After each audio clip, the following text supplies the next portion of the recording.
የሀገሬ ልጆች ፈጣሪ ከድንገተኛ ሞት ይሰውራችሁ። እውነቴን ነው የምላችሁ። መድኃኒዓለም ከድንገተኛ ሞት ይሰውራችሁ።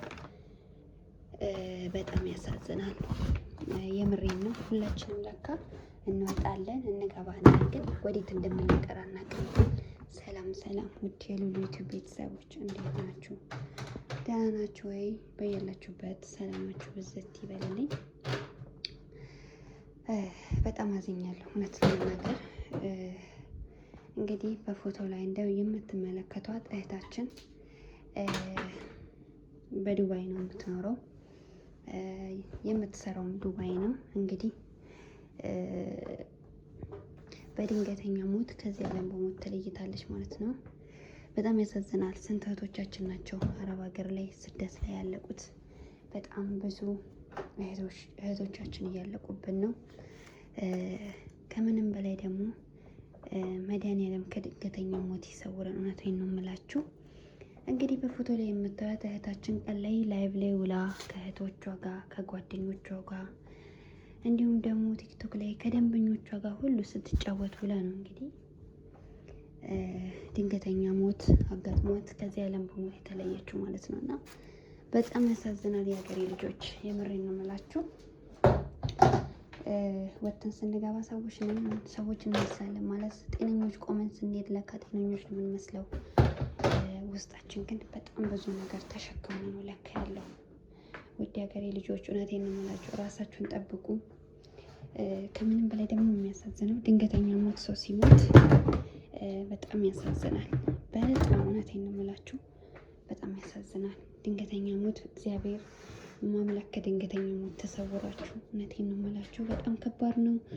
የሰው ልጅ ቆሞ ሲሄድ ለካ ሁሉም ሰው ይመስላል፣ ግን ውስጡ በጣም ብዙ ነገር ተሸክሞ ነው የሚሄደው። ጋይስ እኔ በጣም ነው ያዘንኩት፣ በጣም ነው ያዘንኩት እውነት ለመናገር።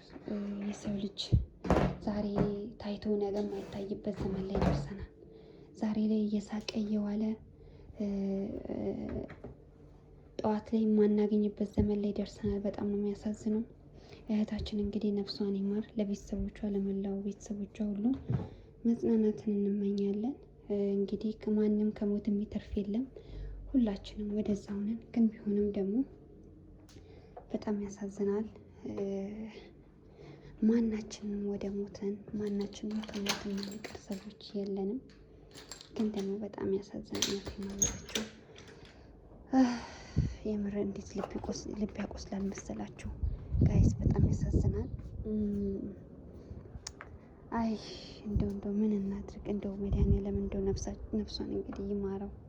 እህታችን እንግዲህ በጣም ያሳዝናል። እኛ ያዝነናል።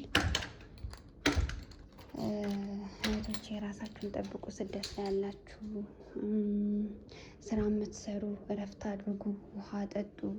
እውነቴን ነው የምላችሁ፣ ስራ ስትሰሩ በስደት ላይ ራሳችሁን ጠብቁ እላችኋለሁኝ። ከባድ ነው አንዳንዴ። እንግዲህ እቺም እህታችን እንግዲህ ጤነኛ ነበረች። ቀን እየተጫወተች ቲክቶክ ላይ ላይቭ ላይ ቀኑ ሙሉ ላይቭ ላይ ውላ ነው እንግዲህ ጠዋት ያልተገኘችው ማለት ነው። እና ያሳዝናል እውነት ለመናገር። እና እህቶች የራሳችሁን ጠብቁ እላለሁ በዚህ አጋጣሚ። የሰው ልጅ እንዴት ወጥቶ እንዴት ገብቶ እንዴት እንደሚሞት ለካ አናውቅም። ዝም ብለን ነው የምንኖረው እውነት ለመናገር። በጣም እንደው ኧረ ዱባይ ላይ ደግሞ በጣም ብዙ እህቶቻችን እያለቁ ነው። ምንድን ነው?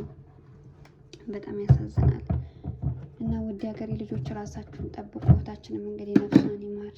ሌላ ምን እንላለን? ከዚህ ውጭ ሌላ ምን እንላለን? እኛ ምን ልንል እንችላለን? ምን ልንል እንችላለን? ምንም። ሰው ዛሬ ላይ አብራችሁ ተጫውታችሁ ውላችሁ ነገ ጠዋት ላይ ማናይ ከሆነ ምን እንላለን? ሌላ ከዚህ ውጭ ምን እንላለን? ምንም የምንልበት ነገር የለም። ምንም እንደው ኧረ በስመ አብ ግራ ይገባል አንዳንዴ ስታስቡት ማለት ነው። እና ከባድ ነው ጊዜው። ምን አይነት ጊዜ ላይ እየደረሰ ነው? ኧረ በስመ አብ በጣም ነው የሚከብደው እውነት ለመናገር። እና ጋይስ እባካችሁ ራሳችሁን ጠብቁ። የምትሰሩበት ቤት ራሳችሁን ጠብቁ። ራሳችሁን እየጠበቃችሁ ስሩ። ግዴታ እናንተ ህመም እስከሚሰማችሁ እስከምትወርቁ ድረስ አትጠብቁ። በጣም ነው የሚገርመው። የዚህ እህታችን ደግሞ የሚገርም ነው። እንዲሁም እውነቴን ነው እንደው ከድንገተኛ ሞት እግዚአብሔር ይሰውረን። አሟሟቴን አሳምርልን የሚባለው እውነት ነው ለካ። አንዳንድ ሰዎች የተለያዩ ሰዎችን ሞት ሲያዩ በጣም በቃ ሲያዝኑ ምን ይላሉ መሰል? አሟሟቴን እግዚአብሔር ሆይ አሟሟቴን አሳምርልኝ ይላሉ። እና እውነትም አሟሟቴን አሳምርልኝ ጌታ ሆይ። በጣም ያሳዝናል። በተለይ እህታችን እንግዲህ ይህኔ ስንቱን ቤተሰቦቿን አላየች። ወይ ልጅ ይኖራታል፣ ወይ ባል ይኖራታል፣ ወይ በጣም የምትወዳቸው ለአይን ለማየት የምትሳሳላቸው ቤተሰቦች ይኖሯታል። እንግዲህ ምን ይላሉ አሁን እነሱ ይሄንን ሲሰሙ፣ ይሄን ጉድ ማለት ነው። እና በጣም ነው የሚያሳዝነው። እኔ እንጃ፣ እኔ በጣም ነው ያዘንኩት ስሰማ። እውነት ትናንት ላይ ብላ እየተጫወተች ዋለች፣ ጠዋት ላይ የለችም። ማን ያምናል ይሄንን? ምንስ ይታመናል? ማንስ ያምናል? ማንስ ገደላት? ምንስ ሆና ሞተች? ትናንት ጤነኛ ነበረች፣ እየተጫወተች እየሳቀች የዋለች ሰው እንዴት ጠዋት ላይ ስትነሳ ወይ ደግሞ ዛሬ የለችም ይባላል? እና እንግዲህ ፍርዱን ከእግዚአብሔር ነው የምንጠብቀው። መድኃኔዓለም እንግዲህ የሞተችበትንም ሐቋን ያወጣላት። የሰው ልጅ ደግሞ አንዳንዴ በሆነ ነገር ነው ሊሞትም የሚችለው። ሁሌም ድንገተኛ ሞት ወይ ደግሞ ጸጥ ብሎ ላይ ሞትም ይችላል። በተለያየ አይነት ነገሮች ተደርጎ ሊሆን ይችላል። እንግዲህ በሰው ሀገር እንደው እግዚአብሔር ሐቃችንን ካላወጣ በስተቀር እኔ እንጃ። ከሰው ምንም መጠበቅ አይደለም። ግን ቤተሰቦቿ ናቸው የሚያሳዝኑ። እሷም አንዴ ተገላግላለች።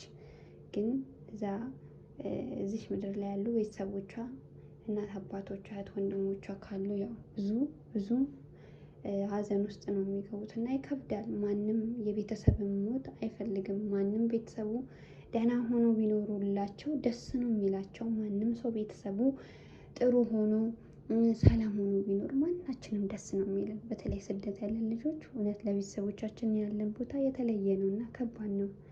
እንግዲህ እግዚአብሔር የሁላችንም ቤተሰቦች ይጠብቅላችሁ። ሀገራችንን መድኃኔዓለም ሰላም ያደርግልን።